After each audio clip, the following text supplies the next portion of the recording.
이 프로그램은 개신교 예배설교 실황이며 원하는 분만 청취하시기 바랍니다.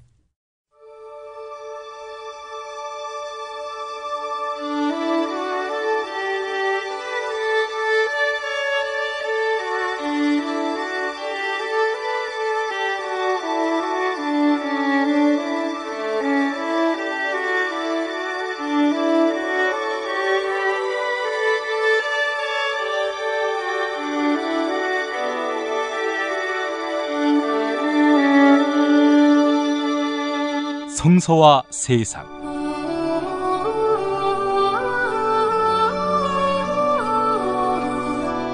벙커원 교회 일요일 예배 실황으로 함께합니다. 이 시간에는 지난 1월 14일과 21일 증언을 담았습니다. 저 김용민이 담당했고요. 광고 듣고 1월 21일 설교 만나와 메추라기부터 함께하시겠습니다. 학교에서는 어휘 개념을 하나하나 설명해 줄 시간이 정말 부족하잖아요. 그럼 어떡하죠? 어휘 공부의 정성. 초등어휘 3천, 초등어휘 5천. 검색창에 초등어휘 3천을 쳐보세요.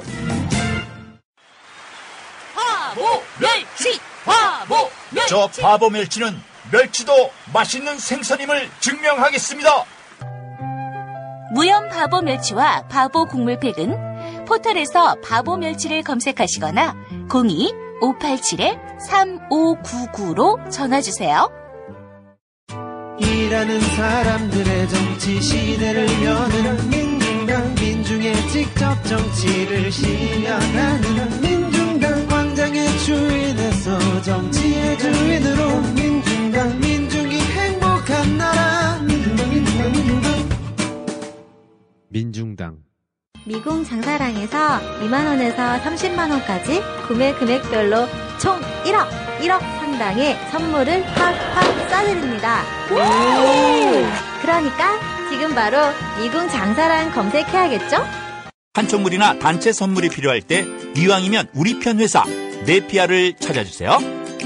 인터넷 검색창에 네피아를 치시거나 032-519-4800으로 전화주시면 친절하게 상담해드립니다.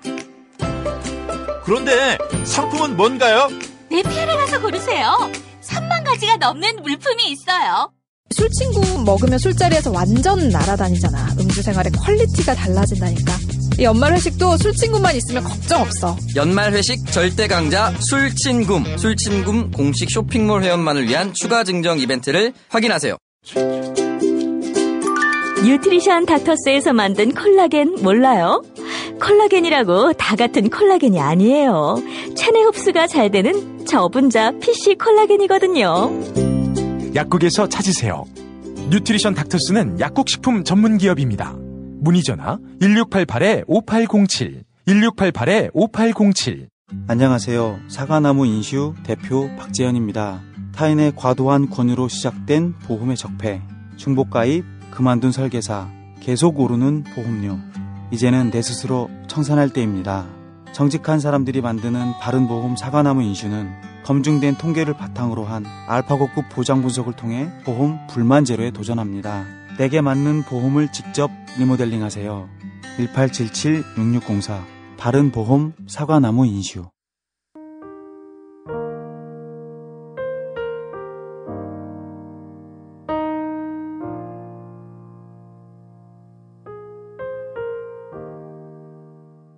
오늘 본문은 출애굽기 16장 13절에서 15절까지입니다. 그날 저녁에 메추라기가 날아와서 진친 곳을 뒤덮었고 다음 날 아침에는 진친 곳 둘레에 안개가 자욱하였다. 안개가 거치고 나니 이럴 수가, 광야 지면에 마치 땅 위에 서리처럼 보이는 가는 쌀아기 같은 것이 덮여 있는 것이 아닌가.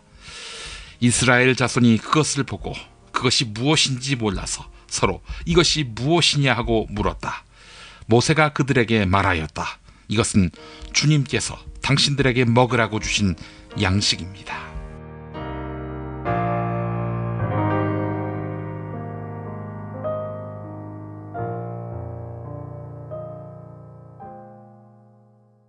지난주 비트코인으로 상징되는 가상화폐 논란으로 문재인 대통령 지지율이 하락했다는 그런 분석이 나왔습니다. 저는 그때 올 것이 왔구나 하는 생각이 들었습니다.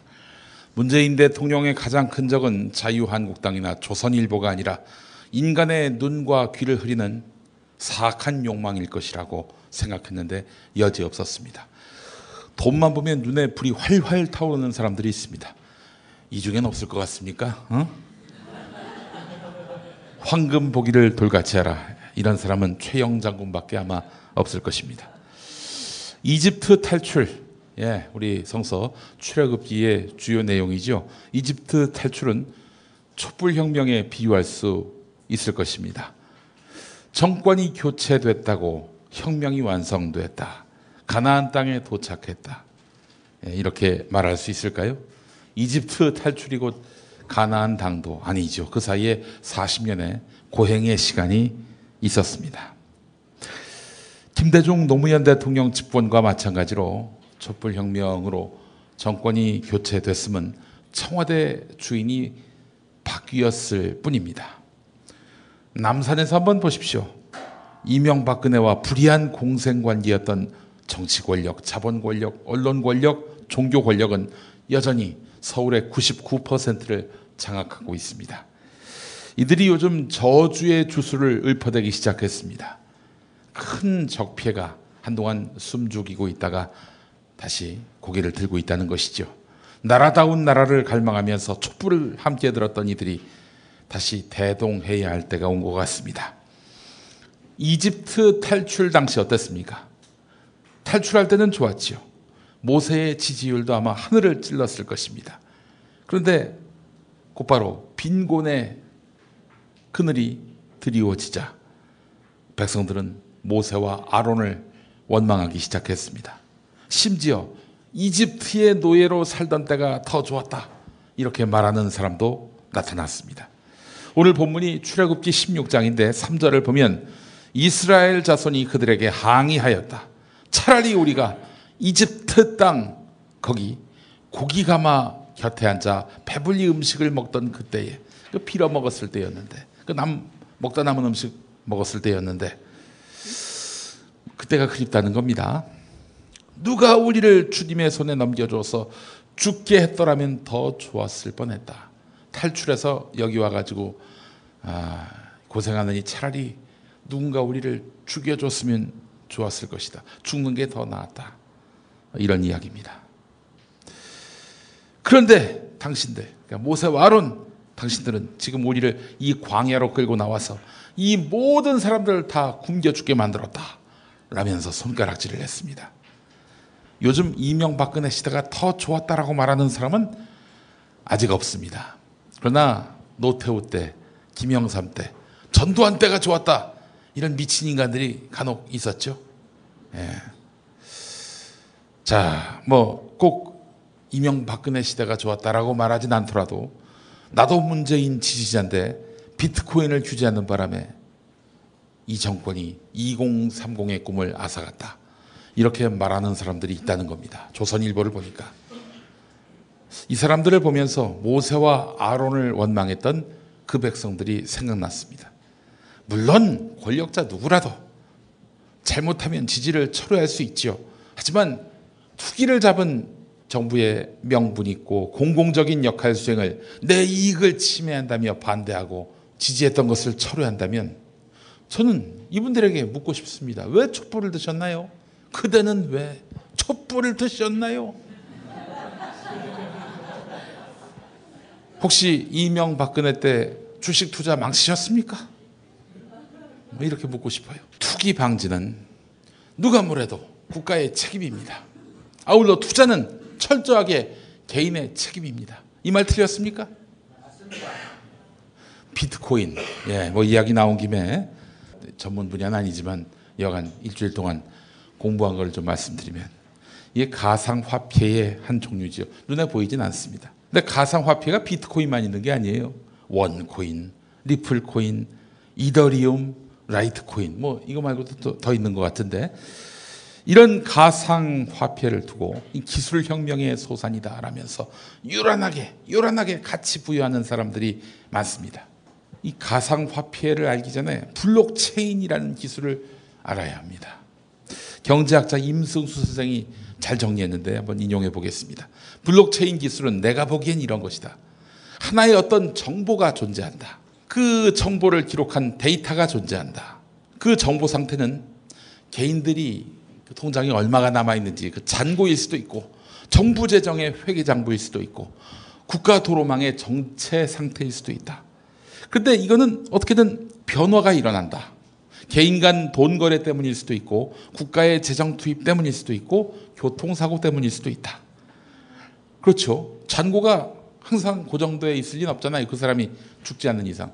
죽어도 뭐 이자가 계속 불어나면 변동이 가해질 겁니다. 또 국가의 회계 장부, 이게 그냥 그대로 있다면은 그는 뭐 국가의 경제가 굉장히 이상해졌다고 말할 수밖에 없겠죠. 또 도로의 현재 교통 상황, 교통사고가 발생하면 꼼짝없이 빨간불, 빨간등이 켜질 것입니다. 계속해서 이 데이터가 갱신이 됩니다. 근데 이 데이터들은 특정 컴퓨터에 집중적으로 저장됐기 때문에 그 컴퓨터 들어가서 슬쩍 바꾸면은 데이터가 완벽하게 조작되는 거 아니겠습니까? 보안에 취약할 수 있다는 것이죠. 그런데 블록체인 기술을 이용하면 이 정보들이 여러 컴퓨터에 분산돼서 저장되고 공유되기 때문에 보안에 대한 걱정은 없어진다는 것이죠. 그러니까 우리가 앞으로 뭐 금융사기니 이런 거 당할 여지는 거의 없어진다라는 얘기입니다. 순기능 분명히 있습니다. 그래서 블록체인 기술만은 건들지 말자, 이런 얘기도 나오는 것입니다. 비트코인은 규제해도. 말이 어렵죠. 유시민 작가가 좀 더 쉽게 설명을 했습니다. 유시민 작가는 사실 그 블록체인 기술보다 이 블록체인 기술이 인간의 욕망과 결합했을 때 어마어마하게 이 사회가 위험해진다라고 이야기합니다. 이런 비유가 있었습니다. 블록체인은 집 짓는 기술, 비트코인은 일종의 도박장, 이거에 비유할 수 있다는 것이죠. 집 짓는 기술 덕에 건물이 완성됐는데 그 건물이 알고 봤더니 도박장이에요. 집 짓는 기술은 그대로 살려둬야 되겠지만은 도박장은 그냥 폐쇄해버려야 된다라는 것이 유시민 작가의 설명입니다. 조금 이해가 되시죠? 문과의 경쟁력입니다. 이게 바로. 농담입니다. 예. 자, 인간의 이 물적 욕망은 어떻게든 공공이 통제할 수 있어야 합니다. 이것을 방치해서 이 물적 욕망이 무한하게 커질 때는 우리 사회 공동체가 깨집니다. 그러면 그 권력은 존재의 의미가 무엇인가라는 질문을 받게 될 것입니다. 그렇지 않아도 정부는 거래소 폐쇄를 검토하겠다, 이렇게 말하면서 규제의 방망이를 들었습니다. 매우 옳은 결정입니다. 그런데 대통령 지지율이 마이너스로 돌아섰다는 것입니다. 가뜩이나 그 주변에 99%의 권력이 다 저쪽 편인데 문재인 대통령 지지율은 그래서 매우 중요합니다. 권력 기반이 없어요. 지지율 떨어지면은 이 권력은 끝도 모르는 추락을 할 수밖에 없는 것입니다. 그래서 아주 요란하게 문재인 대통령을 지지하는 분들의 그 지지의 뜻을 저는 존중하지 않을 수가 없습니다. 어쨌든 정부는 만약 방치했을 경우 이 비트코인이라는 이름의 투기 과열 양상이 수습되지 못한 채 계속 확산됐을 경우 지지율 또 떨어졌을 겁니다. 어차피 떨어질 지지율이라면 옳은 일을 하다가 꺾이는 것이 훨씬 나을 수 있습니다. 물론 공공이 통제하는 것이, 국가 권력이 통제하는 것이 항상 옳은 것은 아닙니다. 여러분 70년대 때 여성들 그 미니스커트 단속한다고 거리에서 경찰이 미니스커트 길이를 막 재고요. 남성의 두발 길이를 재고, 그래서 뭐 그 자리에서 이렇게 싹둑 머리카락을 자르기도 하고. 그 시대가 행복했다고 누가 말하겠습니까? 그런 기본권에 관한 통제는 최소화돼야 할 것입니다. 그러나 밑도 끝도 없이 사회 전체를 욕망의 구렁텅이로 빠뜨리는 투기에 관해서는 공공적 통제 수단이 필요한 것입니다. 비단 가상화폐뿐입니까? 서울 강남 부동산 가격 또한 정부의 골칫거리입니다. 담합을 하고 있다는 거예요. 어느 가격 이하로는 내놓지도 말자, 팔지도 말자, 이런다는 겁니다. 아주 엿먹이려고 작정한 거죠. 지난 박근혜 정부 때 기겁할 정도의 대출 규제 해제로 우리나라는 소득 대비 170%의 빚을 만들어 놓았습니다. 그래서 OECD가 가계부채가 미래 한국인 삶의 질을 위협한다, 이렇게 경고하기도 했습니다. 성경은 신구약 가릴 것 없이 물질에 지배당하지 말라라고 지적합니다. 그 말은 욕망이 신념과 철학, 품격마저 모두 다 잃게 만들어버리니 조심하라. 이런 언급이었겠죠. 욕망은요, 사지로부터 이끌어주신 하나님의 은혜마저 잊게 만듭니다. 이집트라는 죽음의 땅에서 끌어내주신 하나님의 은혜마저 잊게 만들어버립니다. 얼마나 무서운 마수입니까? 욕망의 화신 이명박 씨가 지난 주간 뉴스의 주인공이 됐습니다. 많은 기독교인들은 그를 장로로 기억합니다. 장로. 여러분, 그 장로가 말이죠. 장로는 그 교회, 해당 교회의 장로일 뿐이지 전체 기독교의 장로를 말하는 게 아닙니다. 그러니까 대한예수교 장로의 소망교회 장로일 뿐입니다. 이명박 씨는. 지금도 저 시무장로가 아니라 은퇴 장로지요. 그런데 막 그냥 대통령 선거 나왔을 때 이 교회 저 교회 다니면서 저는 장로입니다. 잘못된 것입니다. 예. 많은 기독교인들은 그를 장로로 기억합니다. 그러나 장로가 거짓말을 하고 돈의 악귀가 된 현실에 대해 안타까워하는 사람들이 없습니다. 적어도 2007년에 이명박 씨가 대통령이 되면은 주님의 나라가 확장된다라고 떠들었던 자들이 정말 고개를 단 1도라도 좀 숙여야 되는 거 아닙니까? 아무도 그 시절 이명박 지지에 대해서 책임지는 교회 지도자들이 없습니다. 왜 그럴까? 이명박 씨를 지지하는 다수의 기독교인도 악귀가 됐기 때문입니다. 시센과 치히로의 행방불명이라는 애니메이션을 보면은 치히로죠? 그 조그만 소녀가 어디 갔는데 아빠 엄마가 막 음식에 탐닉하더니 돼지가 됐어요. 예, 다 그렇게 돼버린 겁니다. 한마디로. 여러분, 이명박 씨를 장로로 만들었던 강남의 대형 교회에서는 저희 이 같은 진보적인 설교를 들을 수가 없습니다. 회개를 촉구하는 설교도 씨가 많았습니다. 돌아가신 옥하는 목사님이 그렇게 말씀하셨습니다. 축복과 은혜의 단어를 연발하면서 너희들의 욕망이 옳다 이러면서 거짓말하고 있습니다. 우리는 이럴 때 그 풍조를 담지 않게 해달라고 하나님께 도움을 구해야 할 줄 믿습니다.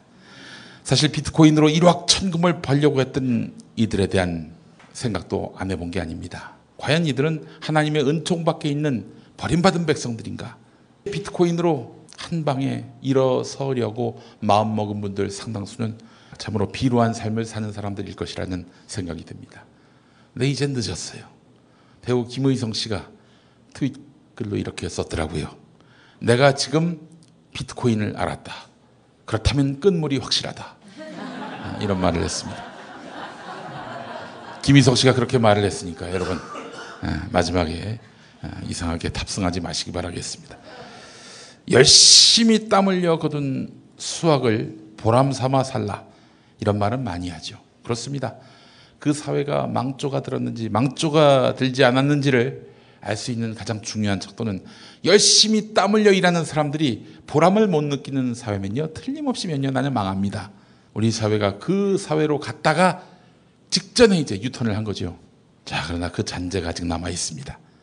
열심히 땀 흘려 거둔 수확을 보람 삼아 살라는 말씀은 글쎄요. 그런데 우리가 오늘날, 아니 이 땅에 인간이 먹고 살 걱정을 한 이래로 과연 실현된 적이 있었나? 열심히 땀 흘리면 그만큼 나에게 정당한 대가가 돌아온다라는 그런 교훈이 성립됐던 때가 있었나요? 있었습니까, 여러분?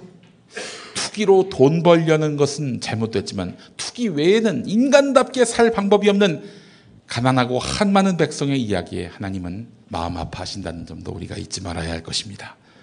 인류 역사가 기록되고 99%의 역사 동안, 인류가 100년의 역사라고 치면 99년의 역사 동안 99%의 백성은 가난하고 굶주렸고 더러웠고 공포에 질렸고 어리석었고 질병에 시달렸고 심지어 못생겼습니다. 근데 나머지 1%의 기간, 그러니까 100년의 역사 중에 단 1년의 역사, 바로 오늘날 우리가 사는 세상은 어떻습니까? 통계를 내보니까 배고파 굶어 죽는 사람이 10% 미만입니다.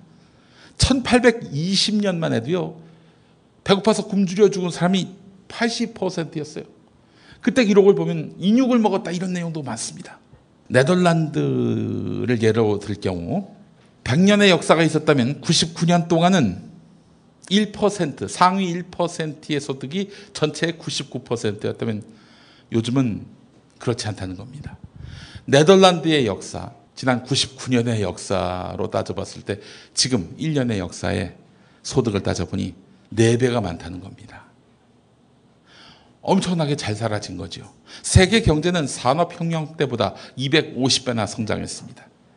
1800년대에 그 국민들이 가장 오래 산 나라, 그 나라의 백성의 기대 수명보다 지금 오늘날 가장 일찍 죽는 나라가 어느 나라인가 봐. 시에라리온이란 나라래요. 이 나라의 기대 수명이 더 길어요. 전쟁은 확 줄었습니다. 학력은 어떻습니까? 대한민국의 사례만 보면 1980년대 대학 진학률은 30%에 불과했는데 한때는 90%를 위협했습니다. 근데 지금은 70%입니다. 정확하게 69%대예요. 대학 갔더니 별 볼 일 없다. 그래서 이제 많이 줄어든 거죠. 어쨌든 또 워낙 정보량이 폭증하는 시대다 보니 무식한 국민들이 거의 없습니다. 글자 못 읽는 분이 거의 없잖아요. 가난하고 굶주렸고 더러웠고 공포에 질렸고 어리석었고 질병에 질렸고 그리고 심지어 못생겼던 삶으로부터 이미 우리는 탈피한 상태입니다. 자, 그렇다면 어떻습니까? 우리는 지금 행복해야 하지 않겠습니까? 우리가 박정희를 기억할 때 뭐라고 기억합니까? 배고픔의 세월로부터 우리를 탈출시킨 모세와도 같은 영도력을 가진 지도자다. 이렇게 얘기하지 않습니까? 그래요. 배고픔으로부터 탈출했습니다. 그래, 우리가 행복합니까? 이 세상은 뭐 유토피아까지는 아니더라도 과거보다는 훨씬 이상적인 사회여야 합니다. 지금 우리가 그런 사회를 살고 있습니까? 아니죠. 가난한 사람은 확 줄었어도 상대적 박탈감은 확 커졌습니다. 굶주리는 사람은 죽었어도 먹을거리가 위협이 되는 사회가 됐습니다. 눈에 보이는 공포는 사라졌지만 불안한 미래로 인해서 내면의 공포는 더 커졌습니다. 우리 대부분 다 직장인이죠. 내일 직장 나가서 혹시나 너 해고됐어? 이런 얘기를 듣는 것은 아닐까. 마음 졸이면서 살고 있는 우리 아닙니까? 그리고 학력은 높아졌어도 믿고 싶은 것만 믿는 진리의 편식 현상은 가중됐고, 질병은 줄었어도 의료비, 약제비 소비는 급증했고, 미남은 늘었지만 인간을 인간으로 보지 못하는 혐오에 쩔어버린 내면의 추남추녀는 급증하고 있습니다. 이 사회가 유토피아입니까? 디스토피아입니까? 무엇이 빠졌길래 이렇게 풍요로운 세상에서 우리는 행복을 못 느끼고 있을까요? 바로 관용입니다. 육신을 죽이지는 않지만 영혼을 죽여서 좀비로 만드는, 그 육체를 좀비로 만드는 이 자본의 폐해로부터 우리는 탈출하지 못했습니다. 출자본하지 못했습니다. 극복해야 합니다. 그러기 위해서는 우리가 관용이 필요합니다. 관용은 무엇이냐? 사회학적으로 보자면 자본으로부터 질식당하지 않는 삶이라 하겠습니다. 자본의 노예가 되면 남에 대한 관용이 사라져요. 오라, 저놈이 가져가는 돈 내가 가져가야 되는데 끊임없는 시기심과 쟁투심이 생겨나게 됩니다. 그래서 우리는 스위스의 국민투표 부결로 수면 아래로 가라앉은 기본소득 이야기를 다시 꺼내야 합니다. 물론 사회제도적으로 시스템을 바꾼다고 그 자체로 유토피아가 되거나 그러진 않습니다만은 최소한의 기반은 마련되는 것입니다. 제가 지난 한 주 동안 아주 재미있게 읽은 책이 있는데요. 리얼리스트를 위한 유토피아 플랜이라는 김영사에서 나온 책입니다. 2009년 5월 영국에서, 런던에서 노숙자 13명을 연구 대상으로 지목했습니다. 이들에게 소요되는 한 해 사회복지 비용이 보니까 연간 65만 달러예요. 급식비, 응급치료비, 합숙소 운영비 뭐 이런 게 다 합쳐서 연간 65만 달러라는 겁니다. 65만 달러가 우리 돈으로 얼마입니까? 무식한 분들에게 나야 수포자니까 그럴 수 있더라도 좀 7억 가까이. 예. 아멘. 예. 그렇습니다. 자, 그런데 어느 순간 이 13명한테, 이 노숙자 13명한테 3,000파운드씩 주면서 아예 이 돈 갖고 당신이 뭐 입고 먹고 자고 하는 거 다 알아서 하라. 뭐 급식비고 나발이고 없다. 그래서 돈을 현금으로 다 줬어요. 묻지도 따지지도 않고. 그 3,000파운드씩 줬는데, 자, 그렇게 해서 한 해 동안 썼던 돈을 합쳐보니 5만 달러로 줄었어요. 자, 그리고 13명은 어떻게 됐냐? 모두 자립했습니다. 알아서 잘 먹고 잘 살고 있어요. 괜히 60만 달러를 쓴 거예요. 다른 사례도 있습니다. 케냐 이야기입니다. 어떤 독지가가 1년치 임금과도 같은 $500를 주민들에게 그냥 줬어요. 공짜로. 조선일보는 뭐라고 기사를 쓸까요? 앞으로 일 안 하고 놀먹족, 놀고 먹는 족만 늘어날 것이다. 이렇게 우려 섞인 사설을 썼겠지요. 자, 그런데 1년이 지났습니다. 주민소득은 38% 증가했고 주택과 가축 소유는 58%까지 늘었고 아동이 굶는 날은 42%나 줄었습니다. 케냐 이야기가 이렇습니다. 우간다 정부도 이랬습니다. 혜택을 입은 사람들의 소득이 50% 증가했습니다. 이게 뭐 그냥 준 거예요. 대상 가리지 않고 준 겁니다. 그랬더니 일할 맛을 느끼며, 아니 일할 맛을 넘어서서 사람 살 맛을 느끼면서 더 많은 부를 모으기 위해 열심히 살았다는 것입니다. 모든 사람들에게 다 이유도 없이 맥락도 없이 줬다는 것이 중요합니다. 어느 특정한 사람들에게 주는 순간 이게 또 그 사람들이 또 질시의 대상이 되고 어떻게 되겠어요? 이들에게서 갈취하지 않겠습니까? 그 돈을 어떤 방법을 동원해서라도 돈의 속박으로부터 벗어날 한 줄기 해방구를 이들에게 열어줬던 것입니다. 하나님이 모세가 이끄는 이 탈출 백성들에게, 애굽으로부터 탈출했던 백성들에게 만나와 메추라기를 내리셨습니다. 그야말로 무상복지입니다. 가난한 백성들 있는 집터에다만 쏟은 것이 아니라 모든 백성들이 사는 진영에 이 만나와 메추라기를 내리셨습니다. 만나가 여러분 뭔 것 같습니까? 빵으로 아는 분들이 많이 계신데 빵처럼 생겼지만은 이게 고수풀 씨앗처럼 생긴 이슬이라는 사람도 있고 이슬이 굳어져서 그렇게 됐다는 사람도 있고, 그런데 고수가 뭔가 봤더니 미나리과예요. 뭐 맛은 꿀 섞은 과자 같다고 출애굽기에 나와 있는데 그쪽 입맛이 그렇겠죠. 우리가 가서 만약에 그거 먹으면은 어우 이게 써서 어떻게 먹어 이랬을지 모르겠습니다. 어쨌든 이 식물성을 이렇게 내리셨고 아울러 메추라기라는 동물성도 내리셨습니다. 이스라엘 백성들이 머물렀던 곳이 시나이 반도 쪽인데 유럽과 아프리카 사이를 오가는 철새들의 통로라고 합니다. 때마침 이 철새들을 고기로 하사하신 것이죠. 이 만나와 메추라기는 그래서 어려운 시절을 겪는 이스라엘 백성들에게 너희와 내가 끝까지 함께하겠다라는 은혜의 징표라 하겠습니다. 자, 말씀을 자세히 읽다 보면요, 그런 내용도 있습니다. 만나를 먹을 때 먹을 만큼만 가져가라. 모세의 그 분부가 이랬습니다. 만약에 먹을 만큼 가져가야 하는데 먹다가 남기면 환경 부담금 3,000원을 부과해야 한다. 뭐 이런 말은 없었고요. 적당히 가져가라고 했습니다. 물론 그 백성들 중에 그 말을 쌩 까버리고 언제 또 굶을지 모른다라면서 마구잡이로 쓸어 모았던 자들이 분명히 있었겠죠. 그러나 필요 이상으로 가져갔던 것들은 대체로 금방 부패했습니다. 그렇습니다. 필요 이상으로 부를 쌓는 것은 그 부와 함께 썩어진다는 이야기입니다. 많이 축제해 놓지 마세요. 미래를 대비하기 위한 것이다. 그거 성경적이지 않습니다.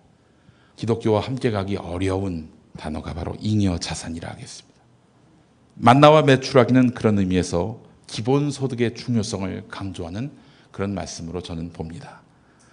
기본소득, 다시 한번 설명드립니다마는 어느 누구를 가리지 않고 모든 사회 구성원들에게 균등하게 지급하는 소득을 말합니다. 그래서 금전을 제공받는 사람들이 더 창조적인 삶을 살 수 있도록 하자는 것입니다. 인간답게 사는 최소한의 품격을 보장해주는 기본소득. 아이고 그래 그 돈 많은 나라나 그런 거 하지. 돈 많은 나라가 되려면 기본소득 지급해야 합니다. 생계에 저당 잡혀서 노예처럼 살지 않고 꿈과 미래를 그리기 위해 문화생활을 하고 사색도 하면서 자신에게 투자하는 것. 이게 바로 기본소득의 장점입니다. 조선일보가 문재인 정부가 비트코인을 규제하겠다고 하니까 청년들이 분노하고 있다 이렇게 전했는데 사실 그게 헛맹랑한 이야기는 아닙니다. 투기의 눈을 돌리지 않게 하기 위해 최저임금 인상인데 이 청년들로 하여금 미래에 대한 꿈을 갖게 해주자고 하자면 조선일보가 과연 찬성할까요? 또 기를 쓰고 반대할 겁니다. 아니 뭐 무슨 최저임금이 뭐 10,000원 100,000원으로 올랐습니까? 고작 김치찌개 하나 더 사 먹을 수 있을 정도의 최저임금 인상인데 이것마저도 기를 쓰고 반대하고 있는 집단, 이 집단들이 지금 청년을 걱정하고 있어요? 예, 조선일보는 지금 문재인을 골탕 먹일 수만 있다면 테러 집단과도 손잡을 인간들입니다. 좀 무서운 사람들이에요. 제가 어제 페이스북에다가 썼습니다마는 장자연 사건에 대해서 대검찰청 개혁위원회가 다시 한번 그 사건 들여다보겠다고 한 이후로 조선일보의 지면이 거의 저 북한에서 쏘는 삐라 같아요. 이런 반정부 삐라도 없어요. 오늘날 청년들을 제가 참 많이 연구하고 있는데요. 우리 청년들을 보니까 촛불도 같이 들었는데 요즘 비트코인 건으로 또 북한의 선수단 합류 건으로 굉장히 화가 많이 나 있다는, 그게 사실인가 두루두루 물어봤는데 아주 틀린 말은 아닌 것 같습니다. 이 나라에 지금 살고 있는 청년들은 불공정을 참지 못합니다. 지난 촛불혁명, 박근혜 최순실 게이트, 이런 국정농단, 또 앞서서 세월호를 비롯한 온갖 악행에 따른 국민의 분노가 폭발한 것인데 청년들의 분노의 포인트는 좀 다른 것 같습니다. 지난 촛불혁명에서 청년들의 발화점은 바로 정유라였습니다. 특혜 입학, 이거에 청년들이 분노한 거예요. 정유라는 자신의 특혜에 대해서 말들이 많아지니까 뭐라고 했습니까? SNS에다가 부모도 경쟁력이야 이놈들아, 그런 말 했잖아요. 그래요. 정유라도 알고 있었어요. 이게 특혜를 자기와 같은 세대는 용납하지 못한다는 걸. 그래서 부모라고 하는 것이 일종의 경쟁력이고, 그렇기 때문에 나는 그 경쟁력이 있기 때문에 특혜받는 것이 타당하다. 말도 안 되는 얘기죠. 이게 무슨 어처구니가 없는 얘기 아니겠습니까? 경쟁력만이 살 길이라고 그 세대들은 태어나는 순간부터 끊임없이 경쟁력을 키워라, 이렇게 주입받아왔음을 우리는 알 수 있습니다. 평창 겨울올림픽 남북 단일팀에 대해서 분노하는 이유도 그렇겠죠. 우리 남한의 선수들은 땀 흘려서 평가전 예선전을 거치면서 결국 국가대표가 됐는데 북한은 남북관계의 특수성을 이용해서 올림픽 참가라는 특권을 얻은 것 아니냐. 아니, 이런 특권을 인정하는 문재인 정부는 과연 우리가 지지한 정부가 맞는가? 이렇게 묻고 있는 것인지 모르겠습니다. 그렇습니다. 올해 나이 제가 45인데 박정희가 쿠데타를 일으켰던 그 나이입니다. 저도 이제 한물간 세대에 이제 들어가고 있는데 우리의 생각과 관념과는 너무나 많이 다르다는 것을 느낍니다. 세습이 정당시되는 이 불공정의 토대 위에 서 있는 한국 교회를 청년들이 부지기수로 떠나는 이유도 이런 맥락이 아닐까요? 부분적으로는 좀 대화를 할 여지가 있지만 청년들의 이런 분노에 대해서 우리가 그 포인트를 정확하게 읽어야 한다고 생각을 합니다. 그렇기 때문에 이 청년들에게 인간답게 사는 법은 경쟁력이 아니라 인간 그 자체로 나는 존엄하다 라는 인식을 심어주는 것이 아닐까 생각이 듭니다. 그렇다면 저는 국가가 할 수 있는 최선은 바로 기본소득이라고 생각하고, 그 기본소득의 지혜는 하나님이 주신 거라고 생각을 합니다. 하나님의 뜻은 나의 백성에게 먹고 사는 문제에 관한 걱정을 덜어주자. 즉 그 백성으로 하여금 인간답게 살게 해주자는 것이 아닐까요? 남을 의식하지 않고 자신의 존엄함을 인식하는 삶, 그리고 빛과 소금의 삶을 살게 해주자는 것, 이것이 하나님의 뜻이 아닐까요? 그렇게 된다면 비트코인을 마지막 삶의 지렛대로 여기진 않겠죠. 만나와 메추라기는 탈출하는 이스라엘 백성을 위한 은혜를 넘어서 빈곤과 풍요를 뛰어넘어 너 자신 인간답게 살라는 하나님의 명령인 줄 믿습니다. 그 삶의 이런 구차한 문제들에 대해서는 잊어라, 내가 도와주겠다, 너와 함께하겠다라는 하나님의 뜻이 아닐까요? 하나님이 이처럼 세상을 사랑하십니다. 우리 벙커원 교회는 인간답게 사는 세상을 가로막는 모든 걸림돌을 치우고 해방을 선포하는 교회가 되도록 애써야 할 줄 믿습니다. 그 길의 끝에 하나님의 나라가 있을 것입니다.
김용옥 선생의 마가복음 강해로 여러분을 초대합니다.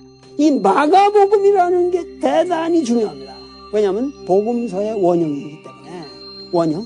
매주 일요일 아침 11시 서울 서대문구 충정로 20, 서울 지하철 충정로역 9번 출구 앞에 있는 벙커원에서 도울과 만나세요.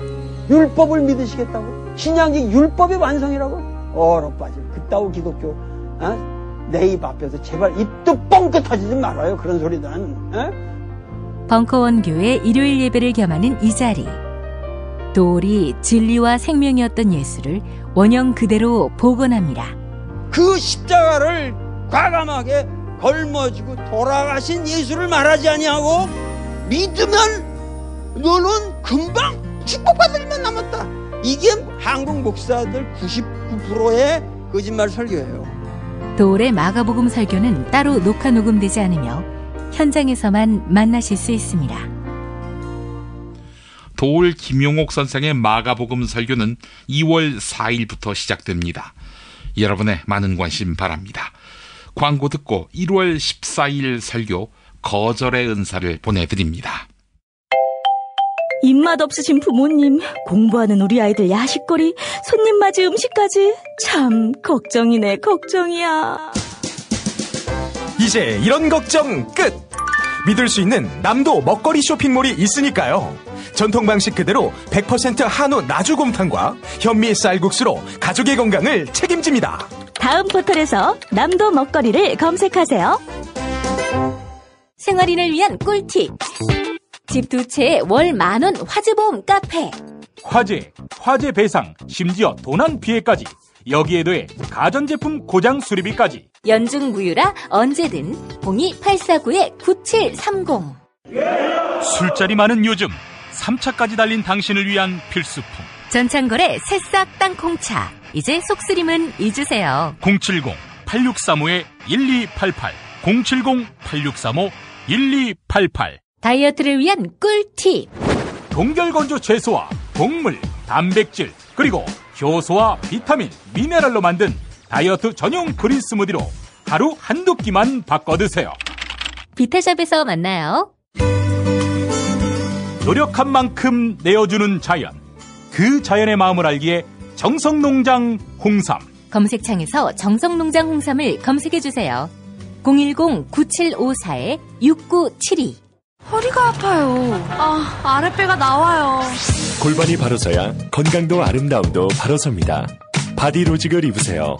토크밴드의 입체적인 탄력이 틀어진 골반을 바로잡습니다. 간편하고 확실한 골반 교정 타이즈 바디로직. 야, 근데 홍어가 진짜 그렇게 몸에 좋아? 아니 끝내준다니까. 근데 비싸지? 열나 싸고 열나 맛있는 홍어가 있다니까. 어디? 알싸한 홍어. 네이버 검색창에 알싸한 홍어를 검색하시고 1599-6456 전화 주문도 가능합니다. 이번엔 귀여운 웹 애니다.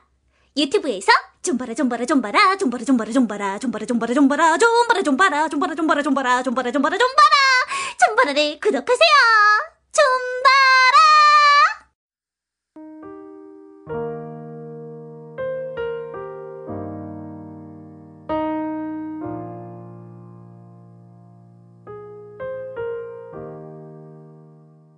마태복음 5장 37절입니다. 너희는 예 할 때에는 예라고 말만 하고 아니요 할 때에는 아니요라는 말만 하여라. 이보다 지나치는 것은 악에서 나오는 것이다.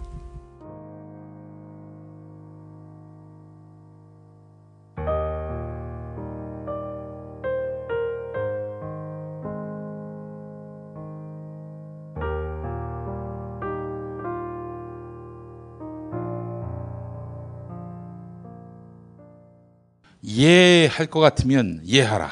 아니요 라고 할 것 같으면 아니요라고 하라. 예, 오늘 본문 말씀은 성경에서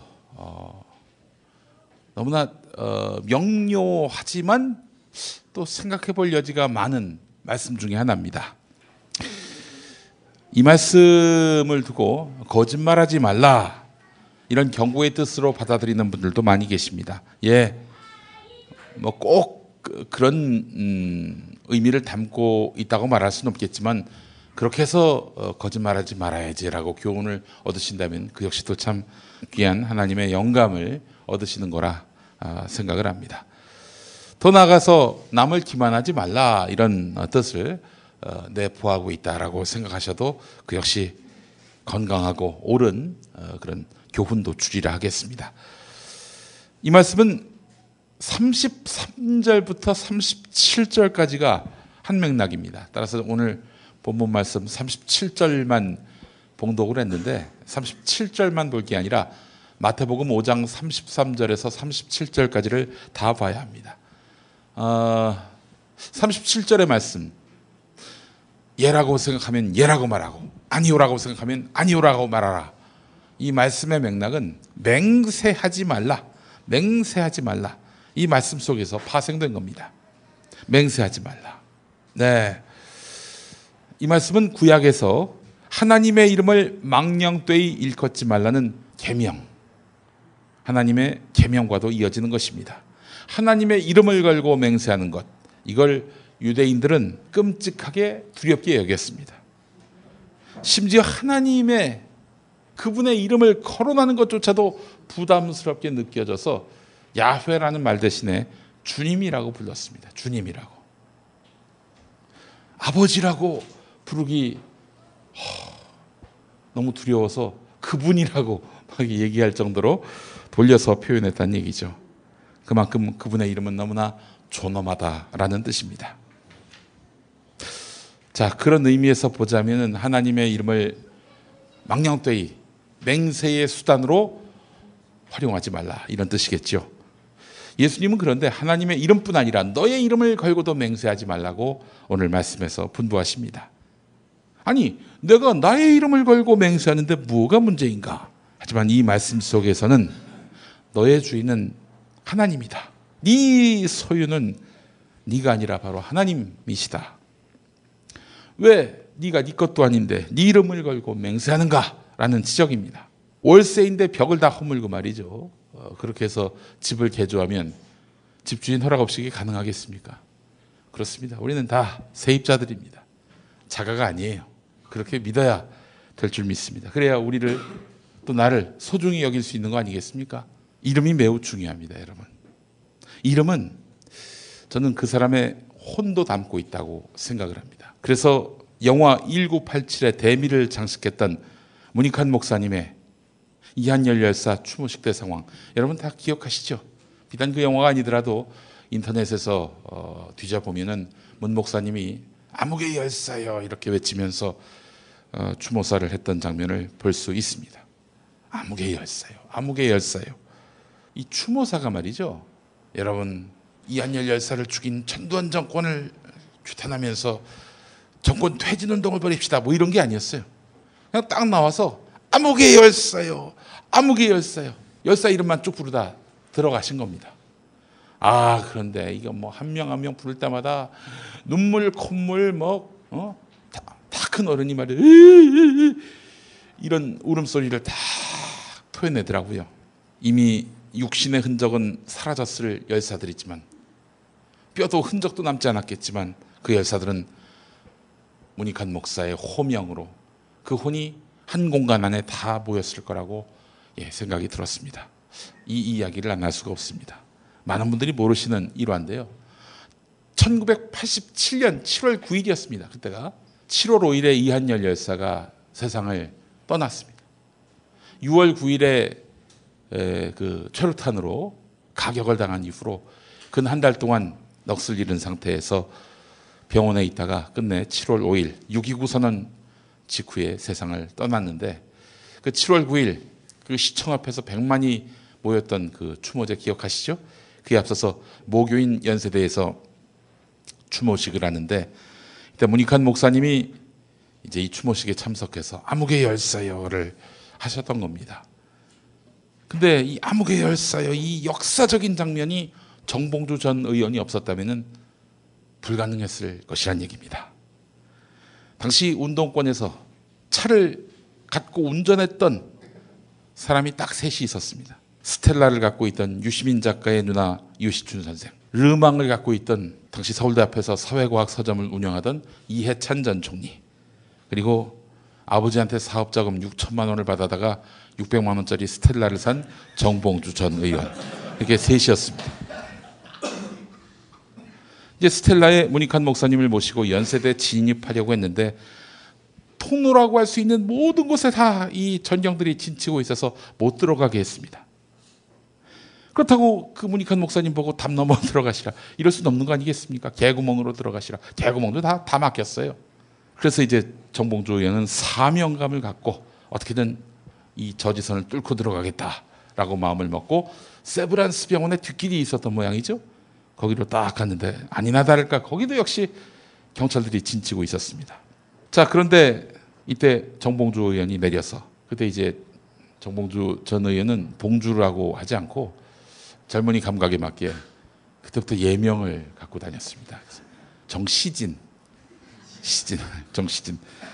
그래서 이제 이 정시진 군이 차에서 내리더니 막 경찰하고 그냥 한바탕 크게 싸움을 벌입니다. 왜 우리 문익환 목사님 못 들어가게 하느냐가 아니었습니다.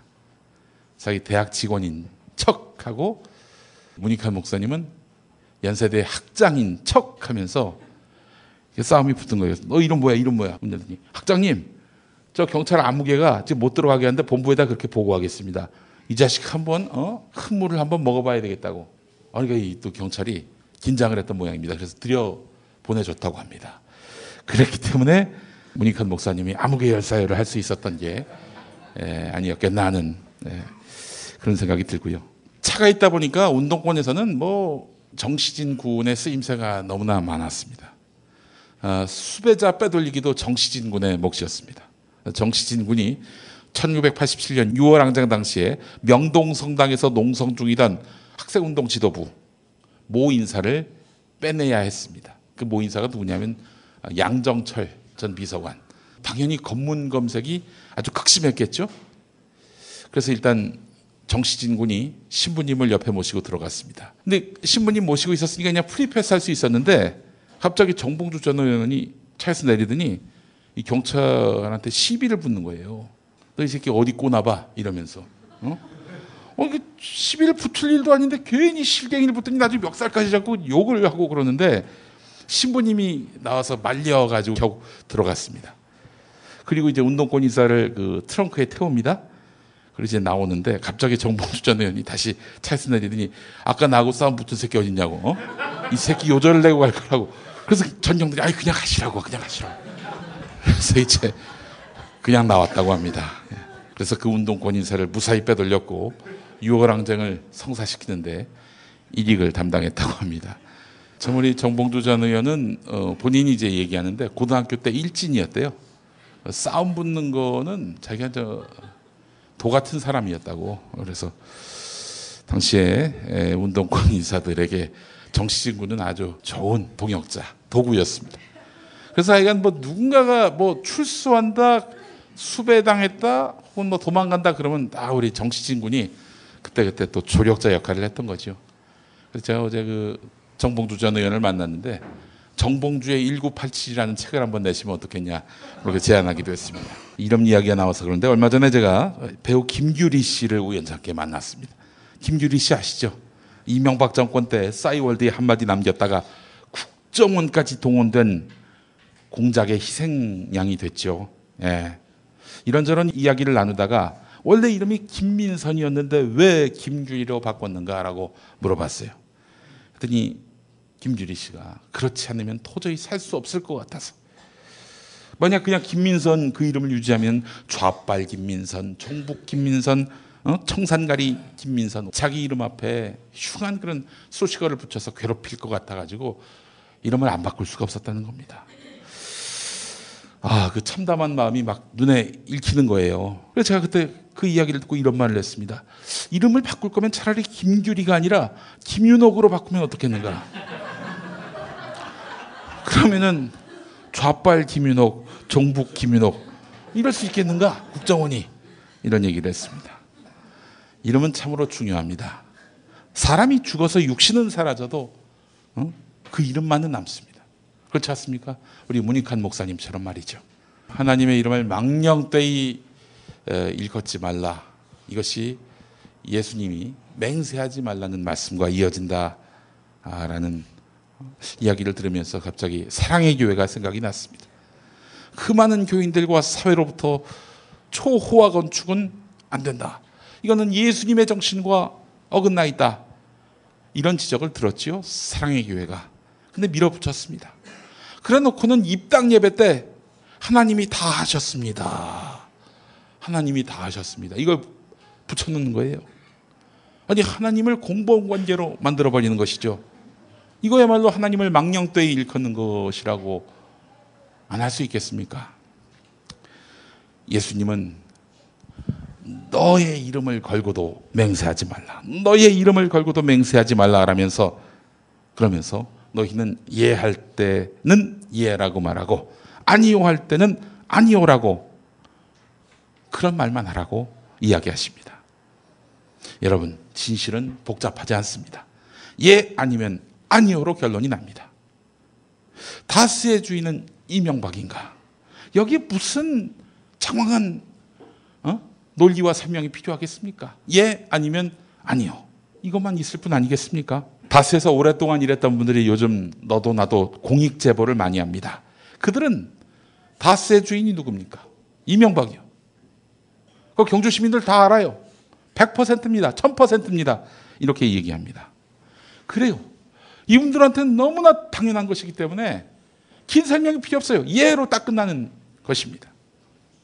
이 부분은 이제 편집할 건데, 지금 검찰이 이명박이 다스의 실소유주라는 확정을 다 잡아놨다고 합니다.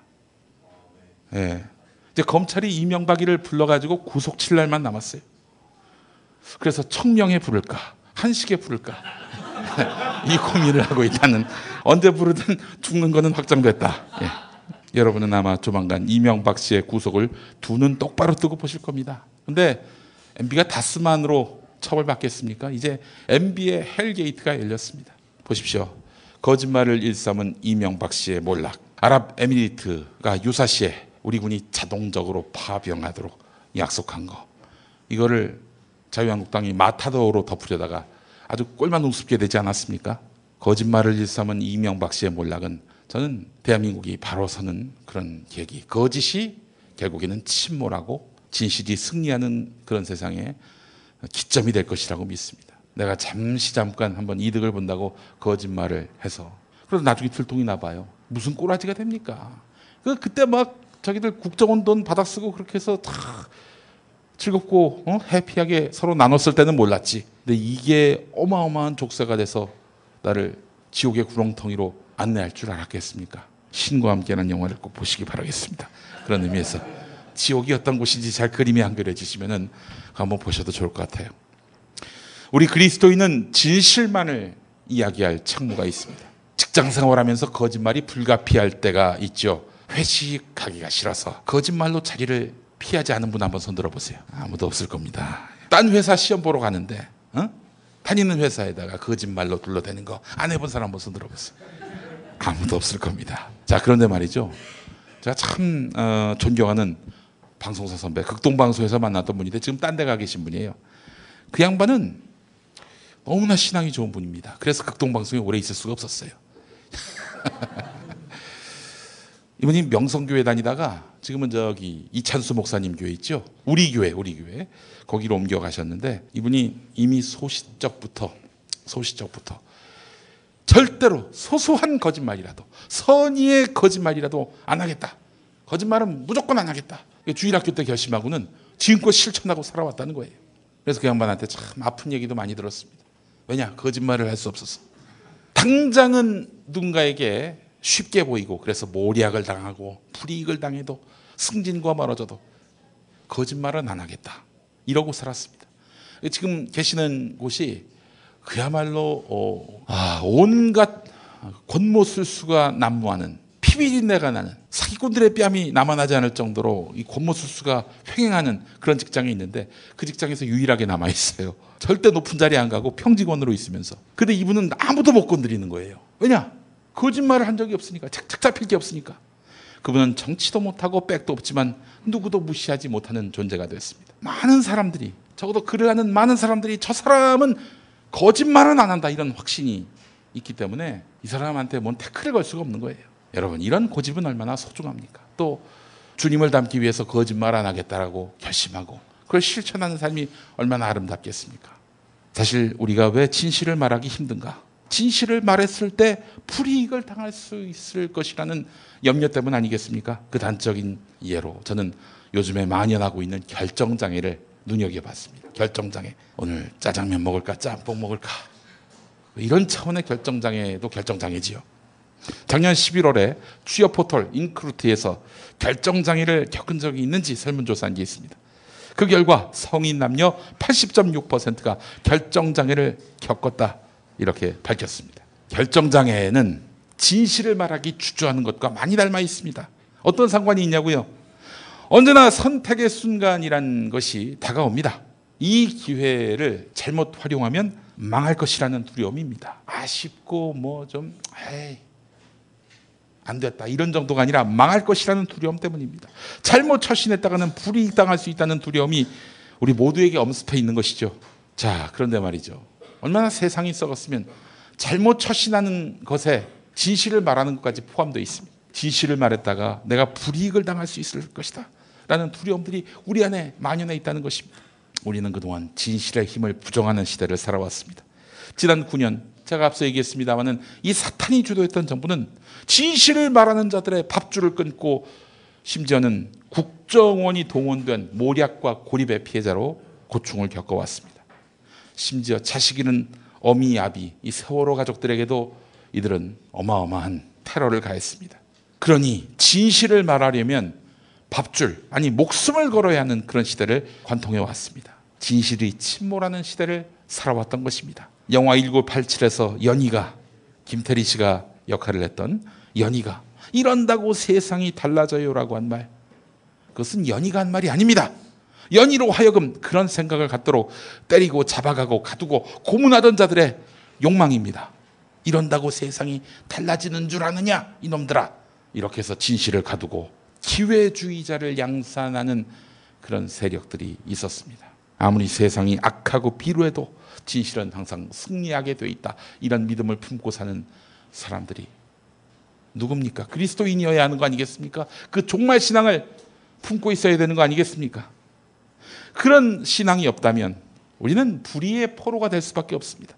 진실은 언젠가 이긴다. 내가 지금 당하고 있는 고난은 하지만 약이다. 이런 믿음을 갖고 설 때 우리는 결정장애라는 것을 가질 수가 없는 것입니다. 예하면 예하고 아니라고 하면 아니라고 할 수 있고 거절도 할 수가 있는 것입니다. 그래서 우리는 거절을 잘해야 합니다. 거부를 잘해야 합니다.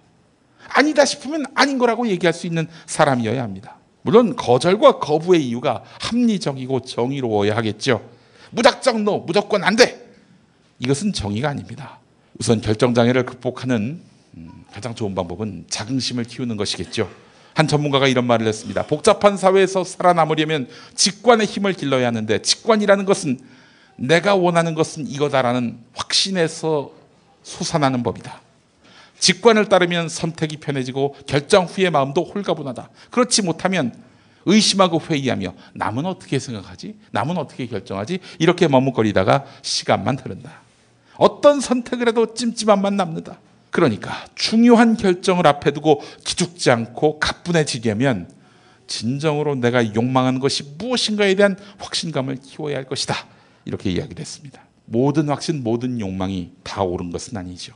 그렇다면 무엇이 정의로운 확신인가? 그 정의로운 확신에 기반해서 어떤 것에서 거절하고 거부해야 할 것인가? 한 3가지 정도로 이야기할 수 있을 것 같습니다. 첫 번째, 나의 이익보다 내가 속한 공동체의 이익이 더 우선돼야 한다는 것입니다. 이 결정을 하면 나는 이익을 보는데 공동체는 손해를 본다?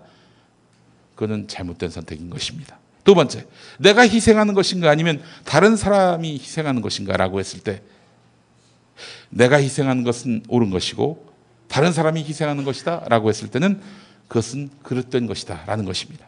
세 번째, 이게 지금 사랑하는 마음에서 비롯된 것인가 복수하는 마음에서 비롯된 것인가 할 때 사랑하는 마음이어야 한다는 것입니다. 다 같은 맥락이죠. 첫째, 둘째, 셋째 뭐 굳이 셋으로 나눌 것도 없습니다. 이타적일 때 그것이 옳은 결정인 것입니다. 여러분, 참 멋진 거부, 거절, 그 사례를 한번 들어보겠습니다. 마론 브랜드, 그 대표적 작품 뭐가 있습니까? 갓파더, 내부. 1973년 아카데미 나무주연상 수상자가 됐습니다. 이제 상 받으러 나갈 일만 남았는데 마론 브랜드가 할리우드 영화가 미국 원주민을 인종차별적으로 묘사한다. 인디언들을 우습게 여기고 무시하고 그런 이유로 시상식장에 자기가 안 나가고 인디언 공주를 내보내요. 그리고 인디언 공주로 하여금 자기가 쓴 아카데미상을 크게 디스하는 글을 읽게 만듭니다. 그 글을 보니까 마론 브랜드가 쓴 건데, 우리는 200년 동안 그들에게, 원주민들에게 거짓말을 했으며 그들을 속여서 그들의 땅에서 쫓아냈고. 대단하죠. 샤르트르, 노벨 문학상을 거부하면서 노벨상이 지나치게 서양에 편중되어 있다. 그리고 작가의 독립성을 침해하고 있다. 이런 이유를 들어서 거부했습니다. 노벨상은 가문의 영광인데 말이죠.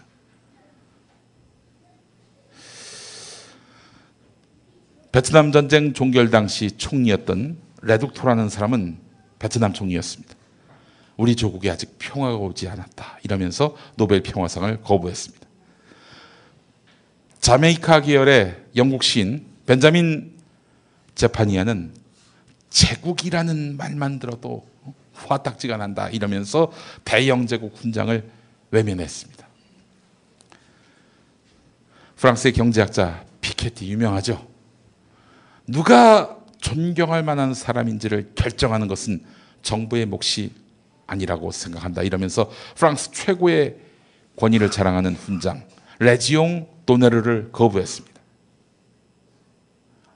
대단한 사람들 아닙니까? 이건 제가 어디서 이거저거 해서 집대성한 게 아니라 경향신문에 다 하나로 모여서 이제 나온 걸 이제 소개해드린 거예요. 이런 간지나는 거절, 간지나는 거부의 밑바탕에 뭐가 깔려 있습니까? 자존감이 있는 것입니다. 자긍심이 있는 거예요. 자긍심이 없는 사람들이 대개 변절하고요, 대개 부역하고요, 그렇습니다. 자존심을 가집시다. 자긍심을 가집시다. 그 자존심과 자긍심의 원천이 무엇이냐? 예수 그리스도가 말씀하신 정의 아니겠습니까? 이 자존감을 품는 벙커원 교우들, 그래서 진실에도 목숨을 걸 수 있는 벙커원 교우들, 그래서 어디 가서든 거절 거부가 명확한 벙커원 교회 교우들이 되시기를 간절히 바랍니다.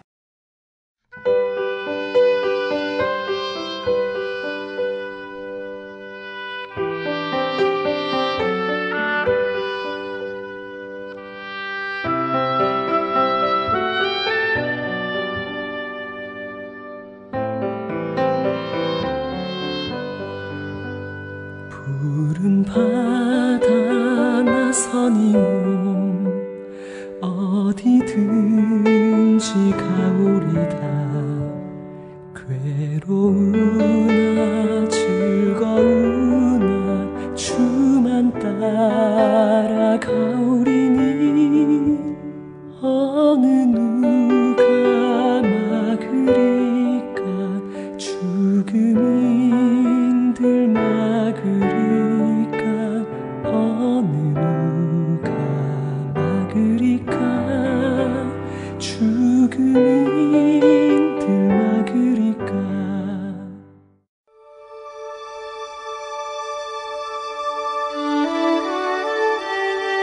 성서와 세상. 지금까지 벙커원 교회 일요일 예배 설교 실황과 함께 하셨습니다. 벙커원 교회는 서울 서대문구 충정로 20 벙커원에 있으며 매주 일요일 아침 11시에 예배하고 있습니다. 관심 있는 분들의 많은 참여를 바랍니다.